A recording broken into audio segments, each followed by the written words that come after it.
So that's a part of golf. Greens change every day. Greens change while you're playing them. You have to be good enough, shooting par for you, just so you could be clear.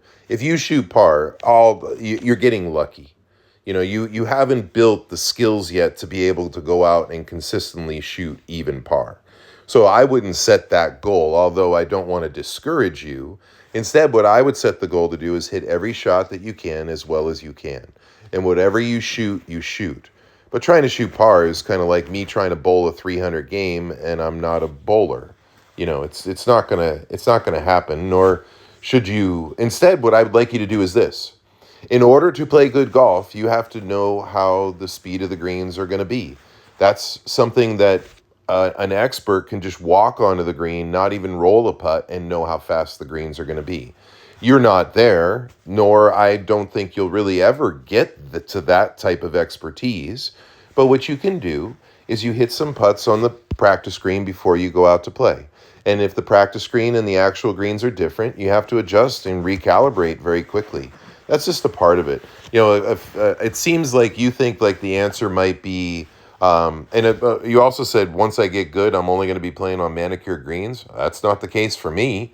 I've played a whole life as an expert, and I've played plenty of shitty greens. That's just a part of playing the game. Golf is difficult, and sometimes the greens are good, and sometimes they're bad, but you still got to learn how to be good either way. So don't make the mistake of, and this is a recurring message from me to you, I think you would do best to really apply your energy in falling in line as opposed to trying to forge your way up the mountain on your own.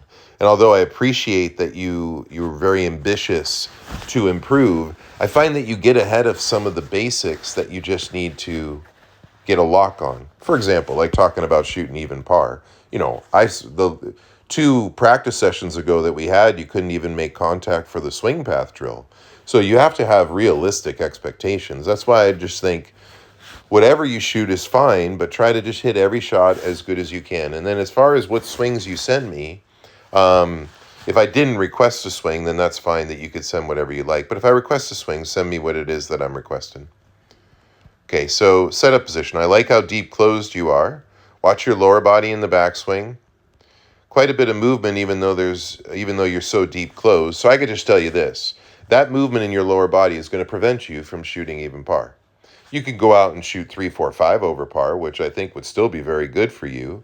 But shooting even par is not going to happen with all that movement in your lower body there. See that? So that doesn't have to do with putting. That has to do with you being more consistent about the technique, and that consistency comes from stillness. Now, you've shown me more stillness than that, so, something might have changed in you, your focus, or whatever that may be. What's good here is on the downswing, you're holding your chest, you're holding your chest, you're holding your chest. Beautiful. Closed at and through impact. Beautiful there. Excellent. So what I'd like to see from you is this: more stillness in the lower body. Just stay still. The only reason why you don't stay still is because you don't know how powerful it is. If you would just stay still and apply the same swing path, you'd start to create the true action, and eventually that would reveal consistent and true power. But you have to be brave enough to stay still. So next video, down the line view, 9-iron full swing. Keep that lower body still. Show me the same good swing path, and let's see what that looks like. And then as far as different speeds of greens, like I said in the webinar, being a golfer, I could play on concrete. I could play on AstroTurf. I'll get the ball in the hole. You have to develop the chops to be able to have that dimension to your game. So for now, what I would say is just start to work on being able to adapt to the different green speeds before you're trying to shoot even par.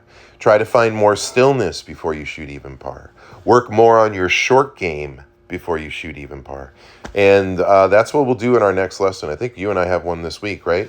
Next lesson, we're going to do short game. So if you could set up on a chipping green where you can hit some bump and runs, some pitches, and some lobs. And if you don't have that option at your facility, that's fine. But if you do, let's do that, and that'll help you to develop your short game better.